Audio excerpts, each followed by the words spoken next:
What do you think about people who are very successful, but you would think they lack charisma?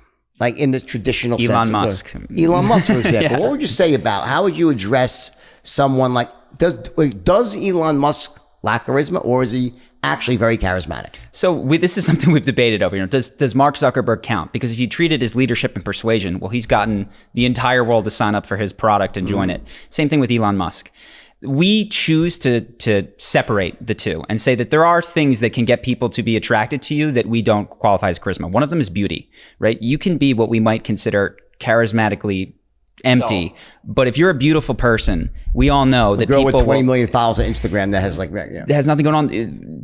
People will flock to you, and we recognize that. And that's not what we teach. We don't do fashion. We don't do hairstyles. We don't do angles on Instagram. With Elon Musk, what he has is a track record of insane success. But I can tell you, if he walked into your board with that sort of stammering thing, the way that he talks about it, he doesn't convey that high conviction that it's going to work, but we know that it probably will, that the rocket will take off as scheduled because he's been doing it for 20 years. He's been blowing away expectations.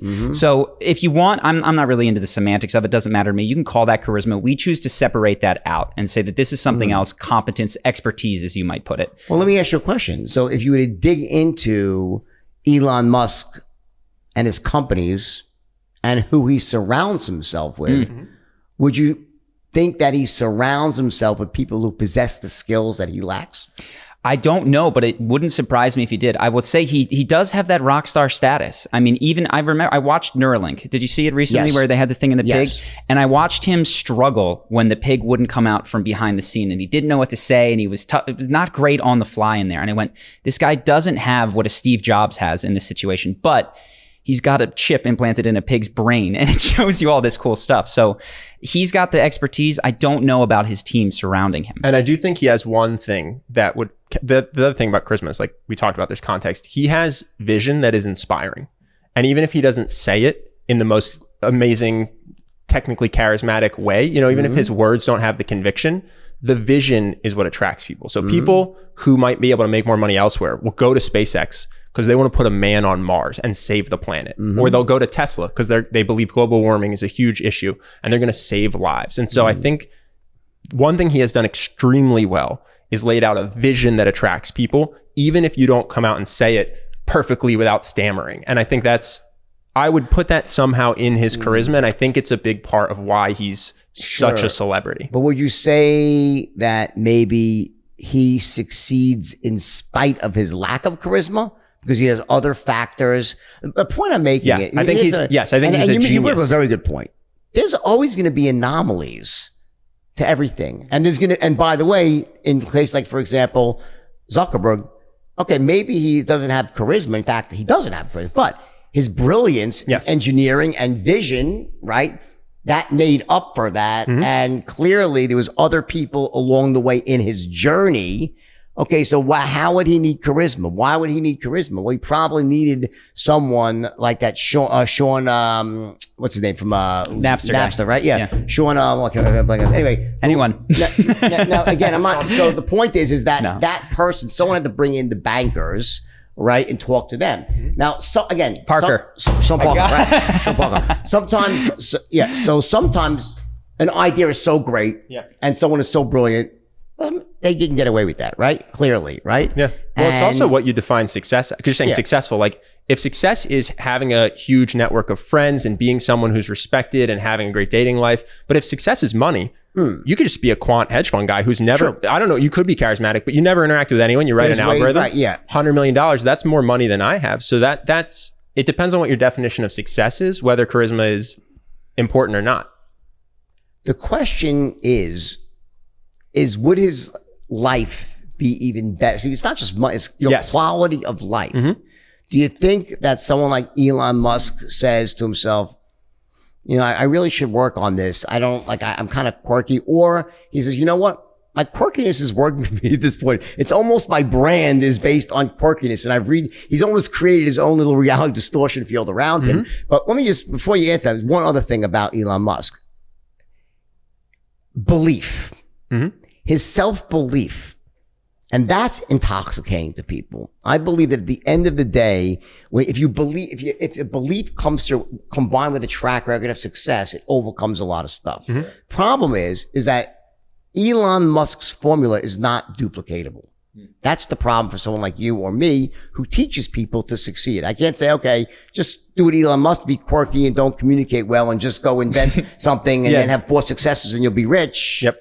Not probably a duplicatable path to wealth. Tougher path for sure. Yeah. So what happens is the idea is, okay, how do we stack the deck in our favor as much as possible? Clearly by being charismatic, it opens up doors. It makes raising money easier. It makes attracting the right people into your life, partners in business easier, communicating with your customers and so forth. So it's really more about that. What are your thoughts? I agree. And I also think I've never heard anyone regret having charisma, if that makes sense. Like the pursuit of fame can be hollow. Sacrificing your relationships for money, people will regret. But I've never seen someone say, I wish I had worse friendships, or I wish my relationship in dating was worse. I wish people didn't listen to me as much when I spoke in groups. So it's a weird question because you don't need success to be charismatic. And you could be incredibly happy without it. But it does seem like when people learn the skill and focus on it, they find it very rewarding. Who's the elephant in the room when it comes to charisma? There's one person that stands out. Like you have to kind of dissect them to like say, okay, let's make sense of this. All right. Got it. So how would you describe that? Do you mean like the most charismatic person that we've covered or looked at, or? Let me put it this way. I won't be so quick. Donald Trump. Sure. Oh yeah. How do you unpack? Blew my mind. Oh, we've done tons of videos. Yeah, so how do you unpack that? Because on some level, he breaks so many rules, but he's, has 70 million people who literally love him. Yeah. Probably 60 million, 10 that just voted because they were just. Yeah. No, I think he's you have to say he's charismatic, whether you like him or not. You have to say he's charismatic. Oh, and by insane, I mean incredible. So 2015, Donald Trump is in the Republican primary, and I start getting these messages. You got to do a charisma coverage of Trump. And I'm going, that joker? Who are you talking about? No way. I get enough of him and I go, okay, I'm going to watch some of it. And I remember my jaw hit the floor. I was like, this guy is going to win the presidency. And I actually made a bet before he won the Republican primary. I didn't know it was illegal at the time. I found an Australian bookie and I bet money that he was going to win. And he wound up winning. But what I saw in him was it's a charisma that is perfectly suited for the times, which is it's a media charisma because his charisma is so polarizing, right? But it plays well in short snippets on TV. I don't know what he's like in person. I've never sat down with him. But if you look at his interviews, he will say the word winning about 16 times in 30 seconds. And I've got clips of it. We're going to win. We're going to win. We're going to win. So that repetition, that works with the technology of the 24-hour news cycle on the television.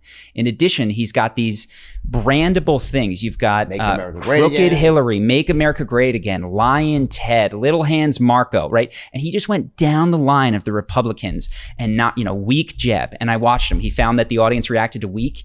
He's got this incredible ability to read an audience, see what's working, and implement it in real time. And I think it's instinctual for him because I was watching some of the debates, and when he said weak and the audience went berserk, he didn't let go. And he just kept going. And he put Jeb Bush out with $100 million of spending. He made him look like a chump. So he's got a ton of stuff going on. The insults are incredible. He has a way of injecting humor as when he's in hot water that, if you've ever been caught doing something bad, but you can make the person laugh as they're trying to be mad at you, you're out. You've seen the clip where he's being accused of being a misogynist, and it's something that could potentially hurt his campaign. Exactly. And in one joke, and the audience being there is incredible because the audience laughs. Now you're watching on TV, you see the laughter. It gets a bit of a mirroring effect. And so with that one joke, he just throws the whole argument away. And Megyn Kelly's go, wait, and it's over. The moment Whereas with no audience, maybe she'd have a chance to interject. But with that laughter hits, it's like a water on a duck. Hope that you guys enjoyed that clip. If you want to see more like this and have us do more podcasts, we are 100% funded by our generous patrons. And if you'd like to contribute, there's a link in the description, and we'll have one pop up on the screen right here so that we can do more podcasts where we have fun conversations and hopefully some deep ones like this. Either way, hope that you enjoyed the video, and I will see you in the next one.